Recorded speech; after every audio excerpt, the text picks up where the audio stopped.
Hello there and good afternoon. Welcome to the latest edition of the Ukraine War Q&A with Professor Michael Clarke. Good afternoon to you, Michael. How are you?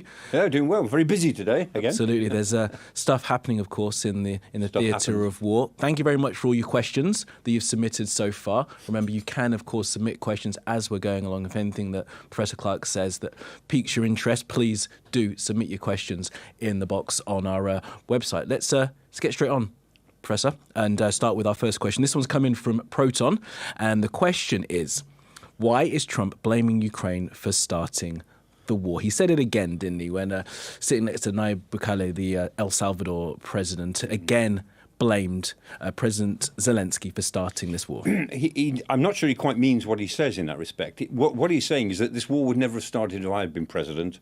I mean, there's absolutely no evidence for that, and it flies in the face of everything we know, but it's what he says. And he says, the war is the responsibility of other people. He's just distancing himself from the fact that there isn't really likely to be a ceasefire deal in the near future, and it looks as if this effort is going to be a failure, so he's creating some distance. And as we've said often, he doesn't like Zelensky, and he blames Joe Biden and Zelensky for the inept way they handled it. And he accepts that Putin was wrong to invade, but he sort of implies that he understands why. Putin leads a great power, and this is what great powers do. Because as America, this is what he might end up doing in the case of Greenland, which is what he has implied, even in the case of Panama. And so when he blames Zelensky for starting the war, what he kind of means is that he wasn't skillful enough to head it off. Right. And when you look at the politics of what happened in 2022 and between 2019, when Zelensky became president, and 2022, there is no basis for that, in fact. Zelensky tried to go back to the Minsk II agreement, which had been concluded after 2014, and he tried to lean toward Russia in that he tried to bring an end to the problem, to be pragmatic and to say, let's get this off the table as a problem. And when he tried to lean towards the Russian position, we're talking about neutrality and giving up on the idea of joining NATO, and they were all possibly acceptable at the time for him under certain circumstances. But his hardliners in his own party wouldn't let him do it. Yeah. And so he backed away from it and then found that the Russians were building up this pressure. So you could argue that he might have been cleverer in those years. But the fact is the Russians were always going to either neutralize Ukraine politically or invade it, one or the other. Professor Clarke, look, you know that. I'm sure many of our viewers know that as well. But the subtlety might well be lost on the people that Trump is speaking to. And the exact quote is this: listen, when you start a war, you got to know you can win a war. You don't start a war against somebody that's 20 times your size and then hope that people give you missiles. That's suggestive that Ukraine had invaded Russia. I know, and it's not just bad policy; it's extremely bad history. When Britain went into the Second World War, it did not know what was going to happen. It did not start it. It did not have any idea how it was going to get through. It just knew that there was no alternative. Sometimes nothing remains but to fight against an aggressor who is threatening to take over, in the case of 1939, take over the whole of Europe, including Britain. So, when he says those sort of things, he's arguing from a very American perspective, as if every war is a war of choice. Some wars are not a war of choice. Some wars are visited upon you by circumstances or an aggressor. And in this case, 100%, it was an aggressor, Russia, who is determined to snuff out Ukraine as an independent state. Sort of implicit in that statement is that you should have just rolled over. Zelensky should have just given up. When President Trump was saying on the campaign trail, I will stop this war in 24 hours, every war can be stopped in 24 hours if one side surrenders. That's the whole point. Right. If one side is not prepared to surrender, then something else will have to be devised. Yeah, absolutely. All right. That was Proton's question. Thank you very much for that. Let's move on to a question here from Steve. And this is something you've said a few times for the past few weeks, Michael. Is Trump beginning to look the fool on the world stage regarding Putin? Well, he's beginning to look as if he is being genuinely manipulated by Putin, because the Kremlin shows all the signs of knowing that they've got the White House where they want them. And what they've done, I think the Kremlin have got two objectives here. One is to keep appealing to the idea of a strategic partnership between Russia and America on economic grounds. And so I'm pretty sure that all of these discussions that Steve Witkoff has with Kirill Dmitriev, for instance, they're all about the deal that they would do, not Ukraine. And I think they get to Ukraine as a second or third item in their agenda. I don't know, I'm guessing, but I bet you that's the way it goes. And so the Russians know that they've got America on the hook for a really lucrative series of deals on minerals, on trade, on access, on controlling the world's oil price and so on, influencing it more than they can if they act together. And that's what really attracts them. And Trump is going for that. And on Ukraine, I think the Russians just think they can push it even further. They can push peace talks back into the summer or the autumn, by which time they think they'll have seized a lot more Ukrainian territory. And then when they're on the very edge of Donald Trump's patience, the very edge of it, then they'll make huge concessions, according to them, and agree to some sort of deal which the Ukrainians might then reject. So that's one thing. The second thing the Russians are trying to do, I think, is to create the circumstances, which may not be very difficult for them now, where Trump blames Zelensky and the Europeans for the continuation of the war. Right. It's their fault, and they're trying to maneuver. You don't accept my deal. If you guys want to continue fighting, this is exactly, now on you. Yeah, my deal. I mean, my deal. It may look like a suicide deal to you, but if you don't accept it, then you deserve all that you get. And that was exactly. And I know I've said this before. It's exactly what Hitler said in May 1940. He blamed the war in 1940 on Britain. He said the fact that the British will not stop. The British want to keep fighting. It's your fault that the war is going on. You won't allow us to keep the gains that we've made, i.e. the whole of Western Europe is now under our control. If Britain just accept that, the war would end. And the fact that you won't accept it means that it's your fault the war is continuing. Incredible, ahistorical, and completely mad. I mean, the other point about this as well is it whether or not he starts to look the fool. You've said this before. I mean, some would argue he's already looking the fool. He said he was going to finish this thing in 24 hours. He hasn't been able to do that. He's got the Ukrainians signed up to a ceasefire. The Russians have not done it and have been bombing and killing people, killing civilians. He's already looking a fool. Maybe it doesn't matter to him. Well, he may be to us, but not to the mainstream, certainly on the MAGA Republicans, and not to a lot of people in the States, because, I mean, he is skillful enough and his staff are skillful enough to be able to move sideways. And so he's moving away from the whole problem. And, as this ceasefire gets further and further away, he will distance himself from it. He'll blame other people for it, for the lack of progress. And he won't blame the Russians particularly, and he certainly won't take the blame himself. He will say, I'm doing the best I can, but I'm not being supported by the people who need to support it. And he'll move on. I suspect he'll move on to Middle East and affairs with Iran. That's his next big target. And this is what he does. If something doesn't work out, he moves to where the spotlight is. He has to stay in the spotlight. That's part of his power. That's his idea of power, but it's also quite a clever.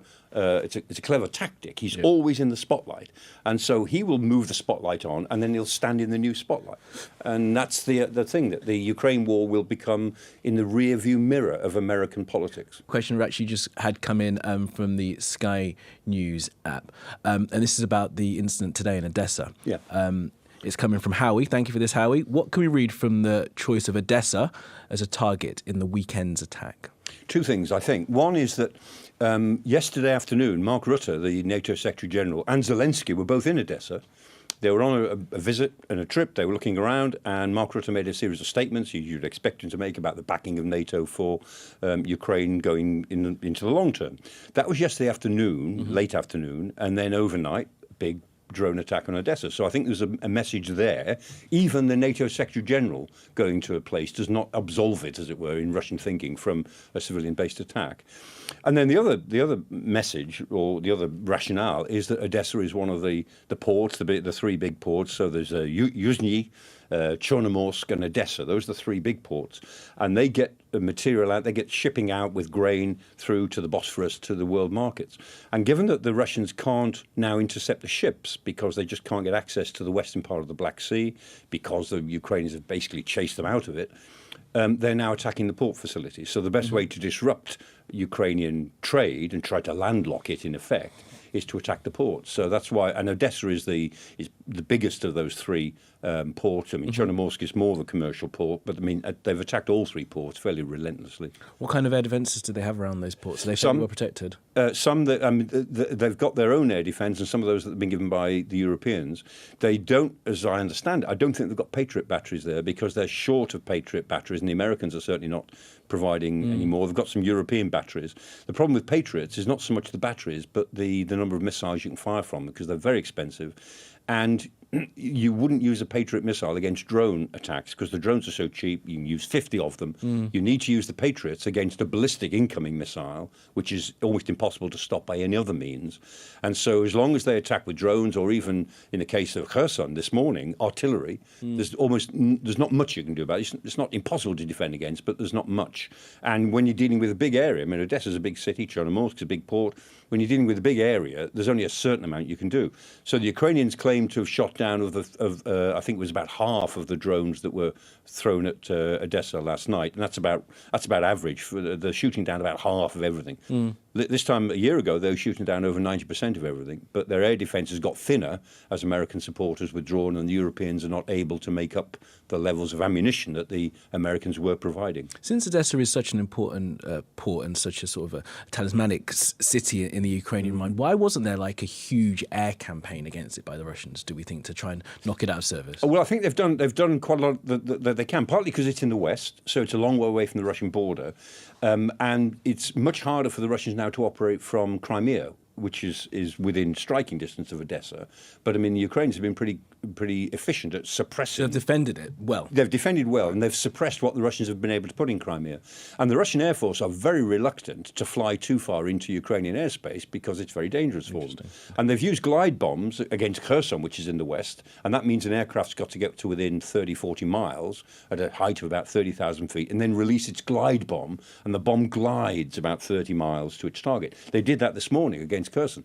But I mean, that's for the Russians, that's quite a deep penetration into Ukrainian airspace, and they wouldn't have done that a year ago because they would have been shot down a year ago. Right. Very interesting. All right, let's move on to the question here from Redders. Thanks for this, Redders. Is Trump finally starting to understand what everyone else has been saying, that Russia does not want an end to the war? Well, he claims that the Russians do want an end to the war. I mean, Caroline Levitt yesterday evening, she's the spokesperson for the White House.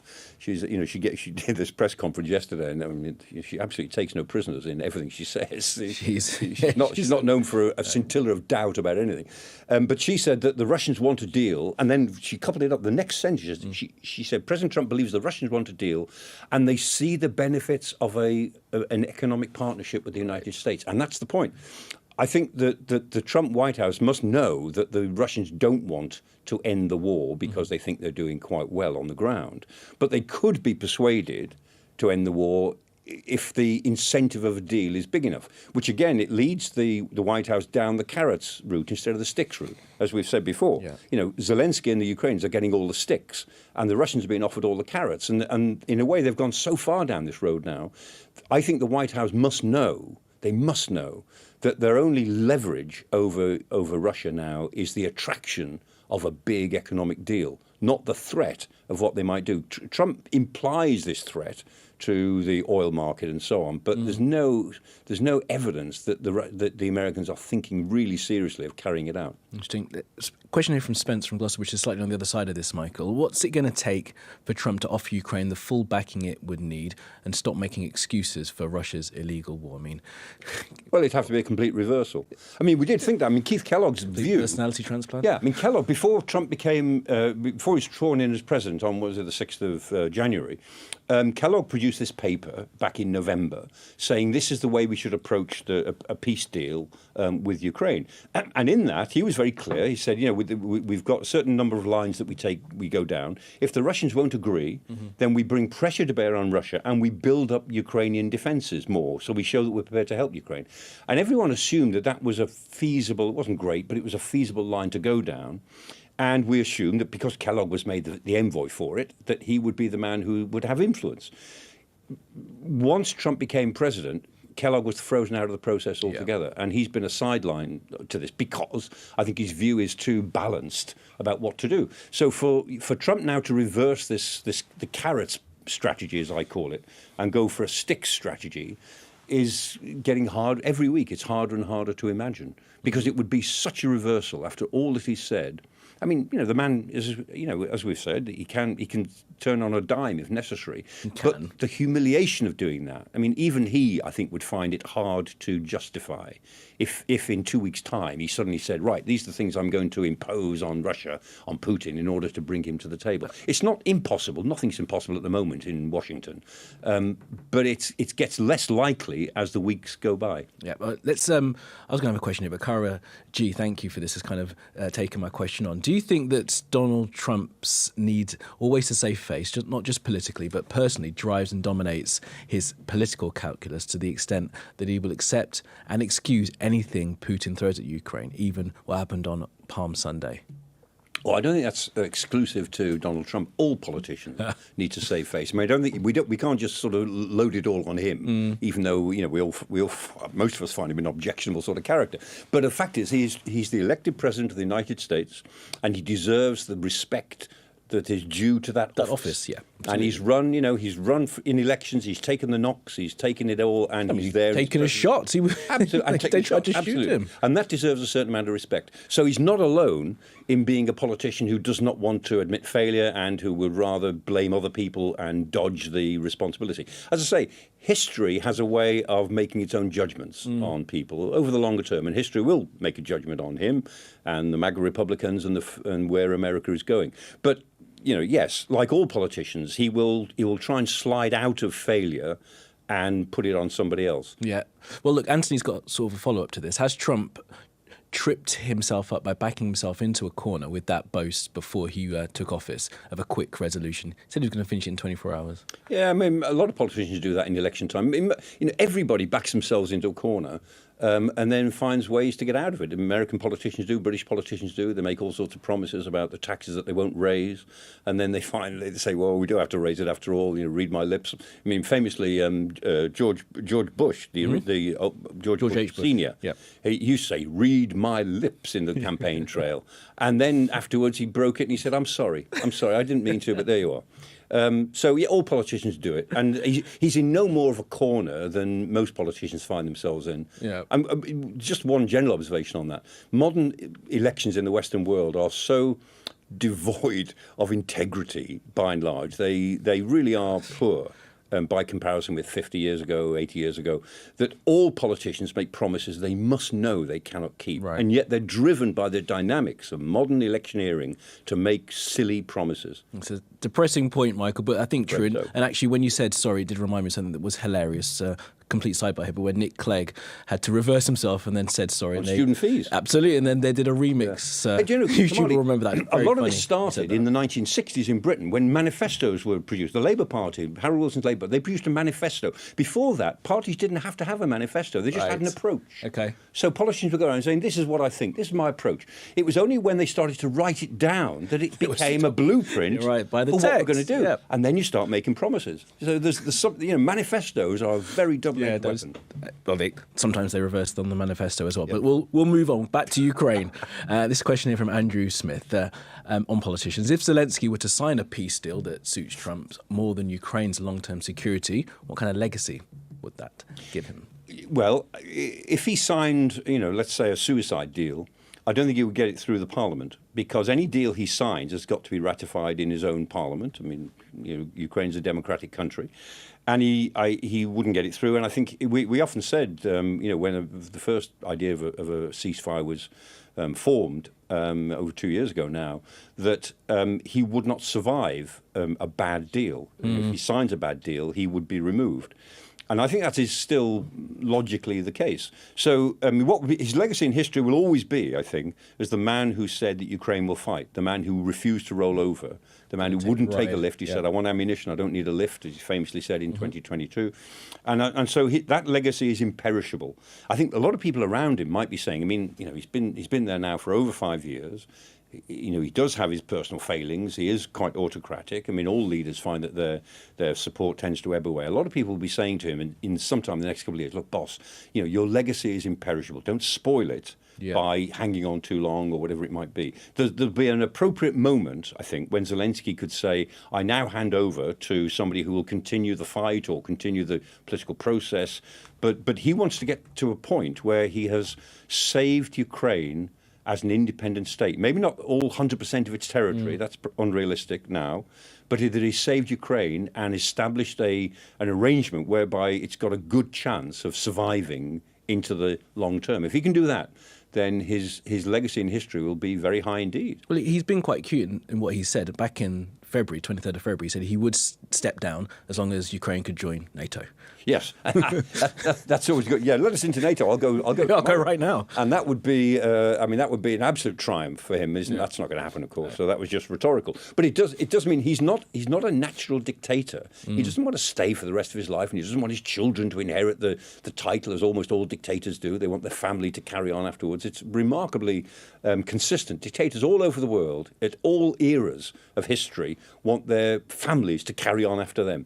Now, there's nothing like that in him. No. He wants to step down at a time when he feels he's done his job, the job that history called him to do because he happened to be president in 2022 when the Russians invaded. Yeah, he had to deal with what was in front of him. All right, another question about Zelensky. This is from Holly Armistead. Is it true the Ukrainian public dislike Zelensky? The way Trump portrays it, Zelensky is public enemy number one in Ukraine. Absolutely untrue. True. I mean, Trump said when he first criticised Zelensky as a dictator, he said his approval rating's down to 4%. At the time when he said that, we all rushed away to check the latest figures. They were 57%. Yeah, it was way up. It wasn't 4%, 57%. Way up now. And they immediately rose to 63, and I think they're up in the mid to late 60s now. Because the minerals deal is so appalling to Ukraine that Ukrainians have rallied around him. And Poroshenko, a previous prime minister who was a diehard opponent of Zelensky, he's backing him. Ula Tymoshenko, the previous prime minister, and she has backed away from opposition.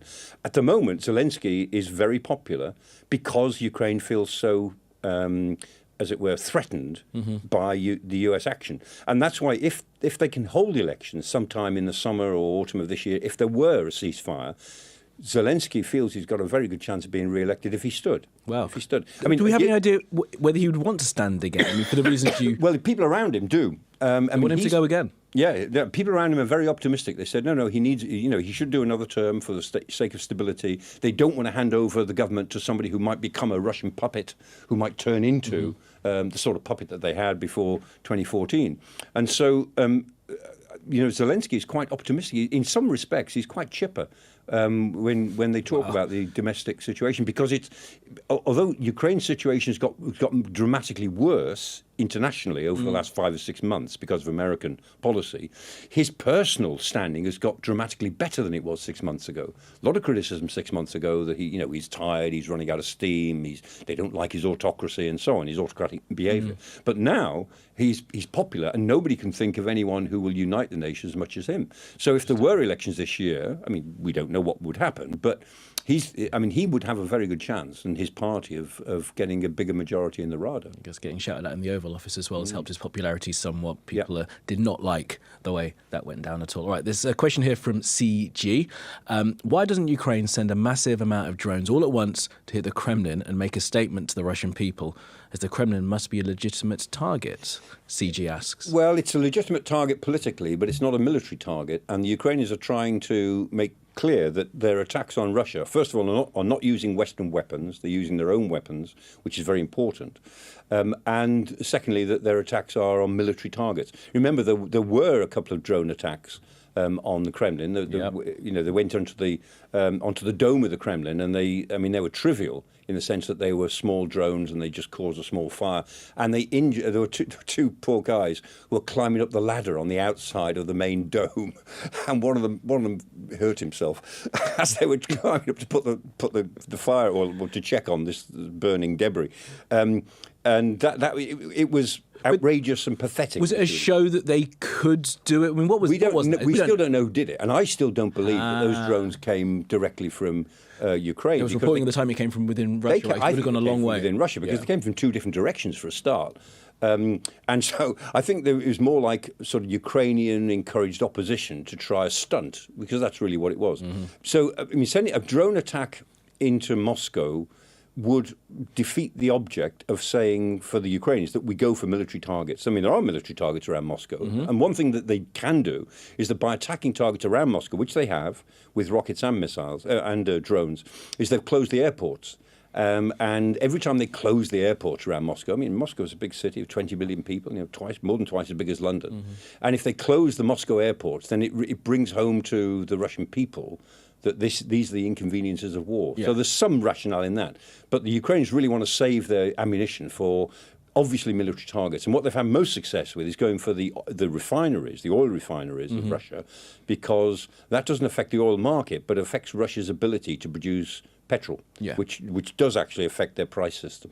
And I suppose any big headline attack on the Kremlin as well would reinforce what Trump has been saying, and that's sort of a historical reading of how this war began. It would be, and it reinforces Putin's message that they're being assaulted. That Russia itself is being assaulted by the outside world, with Ukraine in the lead. But they're actually, Putin has created this image, and he never relents on it. He never lets up on it. That this is all an extension of the Second World War. They are refighting the great patriotic war against the fascists and Nazis of the Western world, using Ukraine as the front line in an attempt to destroy Russia. It's a complete fantasy, but they go with it again and again and again. And Putin's been on this line now with increasing severity since 2012, but particularly since 2014.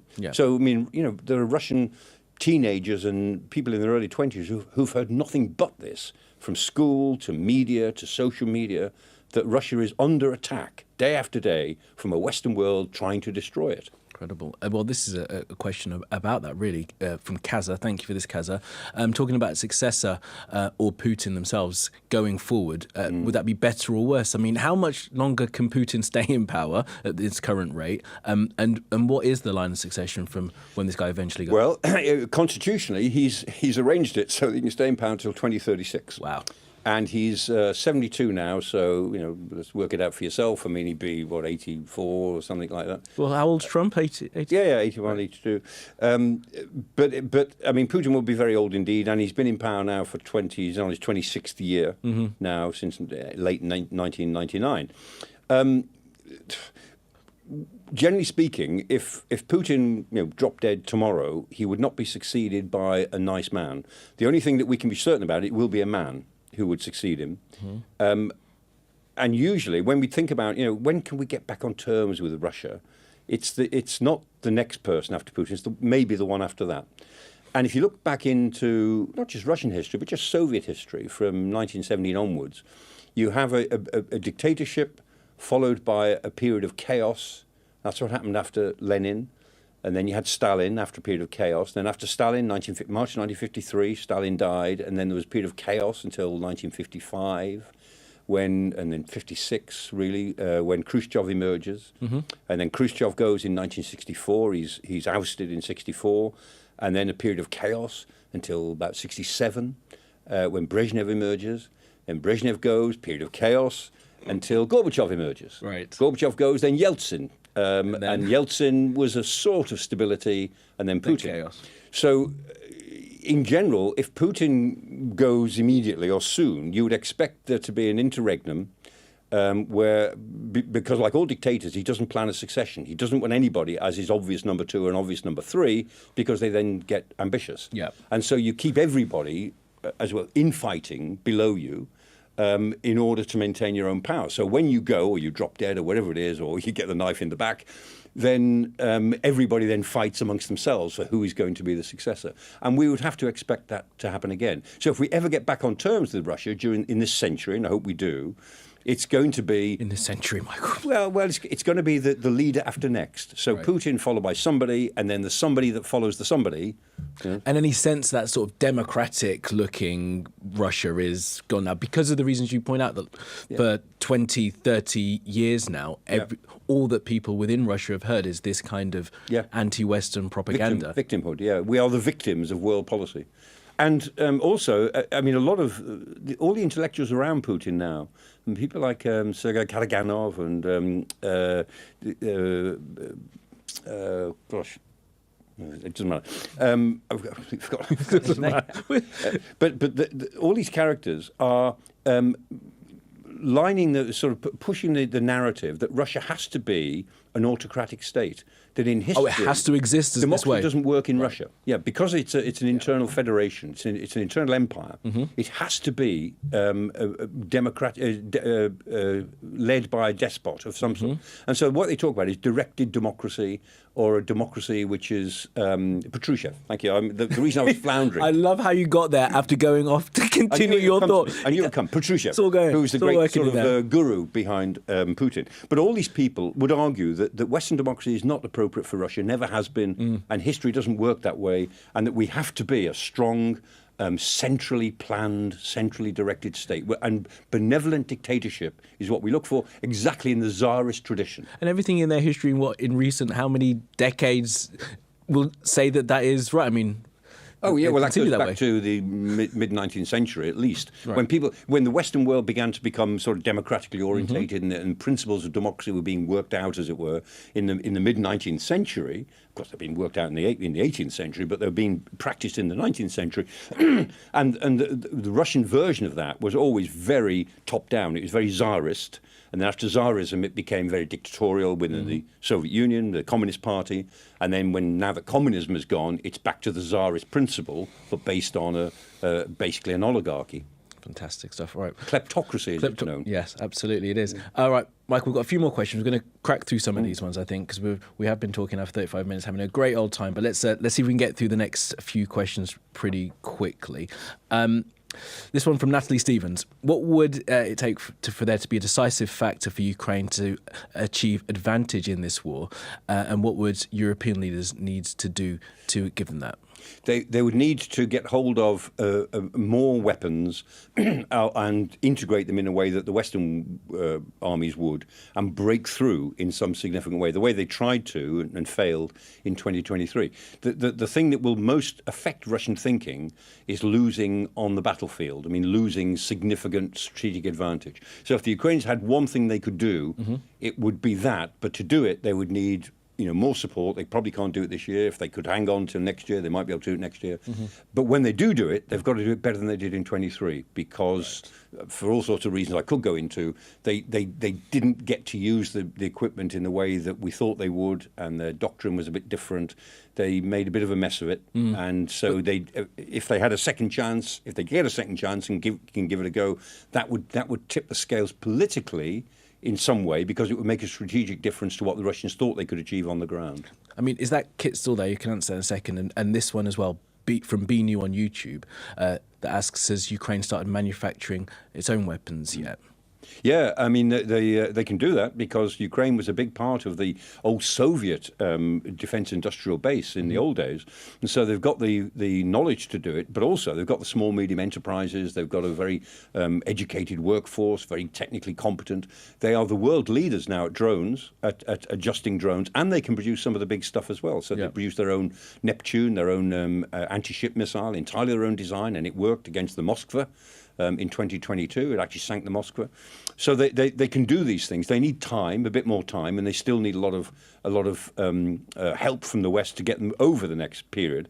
But it's a big country, even with the Russians occupying, say, 20% of it, and reducing their active population down to about 35 million from 44 million. It's still a big country that can do things. So yes, they can build up their own defense industrial base. Well, they are, aren't they? This is happening. Yeah, yeah, and they are still working to try and do that. All right, let's move on to this question here from John Bahari from Sunderland.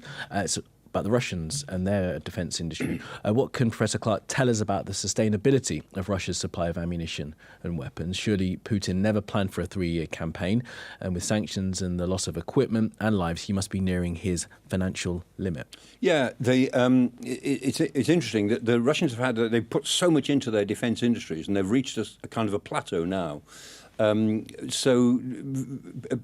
So figures differ. The Ukrainians say that the Russians have lost 10,000 tanks.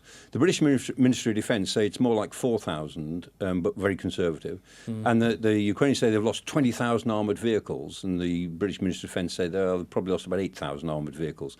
But nevertheless, these are big losses, and the Russians claim to be producing 2,000 tanks a year. No one believes that. They're probably producing close to 200 to 400 a year. So bottom line is that A, they've reached a plateau in their own production, and they need artillery shells from North Korea. Almost 100% of the shells they're firing at the moment are North Korean shells. Wow. Because they're not producing enough themselves. They're firing well over 20,000 shells a day, well over. And so they depend on that. They depend on ballistic missiles and drones from Iran. They could get Iranian drones. Yeah, they couldn't carry on this level of military offensive without North Korea and Iran supplying them with immense amount of stuff, and the Chinese sending lots of components, the dual use components which they can put into their weapons. Unbelievable help from their friends. All right, Matt Dorset here. At the war's current trajectory, how long before Russia will be able to mount a renewed attack that could take all of Ukraine? Very long time. Current intensity, right? To take all of Ukraine, they can't do it within a few years because the Ukrainians are fighting back. And the Ukrainians, although they're weary of war, after what they've seen for the last 3 years, they're certainly not going to give up easily or just roll over thinking, well, the Russians are not so bad, let's live under Russian occupation. They won't do that now. We've crossed a line in that respect.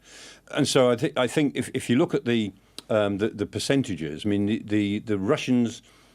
There's an old formula here which we haven't got really time to go into, but it's basically it's 1 in 20 or 1 in 200. That right. if you live in a stable society, you need 1 soldier per 200 soldier or policeman per 200 residents. Okay. If you live in a less stable society, you need 1 for 20 residents. Right. Yep. And that holds true throughout most societies. I see that.